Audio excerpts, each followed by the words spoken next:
us today. I appreciate you being with us. I know over the last few weeks, we've been talking about our brain, our mind, mental health, and last week we really worked to remove some of the stigma that's around this idea. But today we want to talk a little bit about, like, personally, how do we navigate this with people that we love? So I know for me, like, when it comes to people that I love and people that I know that are in my life that might be struggling when it comes to mental health, I don't always know what to say, but I know that I want to say the right things, and I know that I want to be helpful.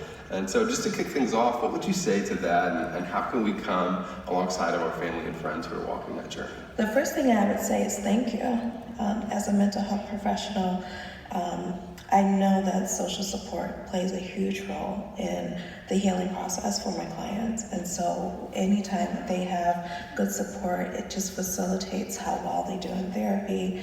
I'm only with these people an hour a week, right? So I only get to see my client for an hour, and then the rest of the time they're off in the world. And so knowing that they have loved ones, they have a supportive community behind them, I think is really refreshing to know and encouraging to know. So thank you for that. And I would also say, make sure you're taking care of yourself.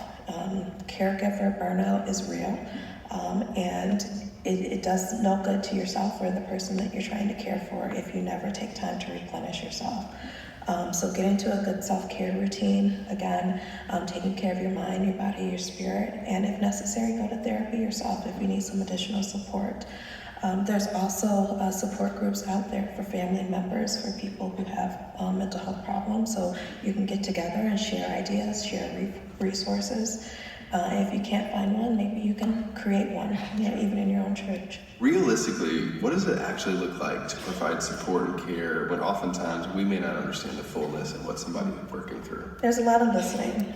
I think listening and asking questions, trying not to make assumptions. Really, ultimately, you're building a relationship. Even though the person you're caring for may be your own child, maybe your spouse, it's a different type of relationship when you're talking about mental health, because that's something so personal and so sensitive for some people. And so you're really trying to meet them where they are and move from there. So, for example, people who have depression, for some of them, it's really hard to leave the house. And so coming out to, have coffee or go to the movies is not something that they're necessarily going to do. But if you offer to come over there, bring dinner, have a movie, just relax with them, they may be more willing to do something like that. Teenagers spend a lot of time in their rooms, particularly if they're depressed or anxious. Parents have the tendency to want to, hey, come on down, let's have dinner, or let's watch this show. Meaning very well, good intentions. But for the teenager, that's just their room is their comfort place. And so maybe the solution is for you to go to them, hey, can I sit and watch, Netflix with you in your room, or can I listen to music? And you don't have to say much. You don't have to say anything, really. Again, just being present with them makes a big difference. Also, sometimes caring for people is doing the hard things. And so if you have a child, for example, who is having some suicidal thoughts, you have to get that child to the hospital. A lot of parents sometimes will just say, well, I can watch them, I'll put all the pills away and the knives away and it'll be okay. But if your child really wants to hurt themselves, they need to be in the care of mental health professionals who can tend to them and get them stable emotionally. Same thing with addictions. Taking a person to the rehab facility is a difficult thing to do, but it's a necessary step for their healing. And so sometimes, really being there for them and caring for them is doing things that are really challenging. When it comes to that, what are some other cautions that you would have in terms of approach when you're coming alongside of somebody? What are some other potentially harmful things that could be said, that could be done? I think difficult conversations need to take place in the context of a healthy relationship. So the first thing I would ask is, are you the right person to have that conversation? If you're typically someone who, maybe you get into arguments a lot with this person, or there's a power struggle, or, this person just typically doesn't take your advice anyway, you may not be the right person to bring this up, Sure.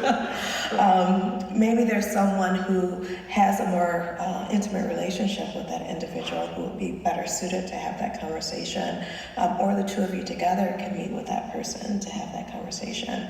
I also would avoid the ambush approach. Right. You know, we don't need to have interventions. Sure. I think that can feel very alarming to Right. an individual to walk into a room and there's like 5 or 6 people there to talk about their mental health. You know, Sure. that's stressful. Right. And so you want to make sure that you let the person know ahead of time, hey, I'd like to talk to you about a few things. You know, is there a time when we can sit down and meet? And you want to make sure there's no distractions. You can talk uninterrupted and really get across the points that you want to say. Also, you don't want to assume that you know what's happening with a person. You want to ask them what's going on. You know, share your observations as well. For example, you might say, you know, I haven't noticed that you've been spending a lot of time with us, you're kind of withdrawn from us, and I'm wondering if you could talk more about why that is, what's going on. Instead of saying, you haven't been spending time with us, I think you're depressed, Sure. right? You're making an assumption about what's going on with that individual instead of opening up a conversation to discuss what is actually happening. That's great. Dr. Carter, thank you so much for being Thank with you, us. thank you so much.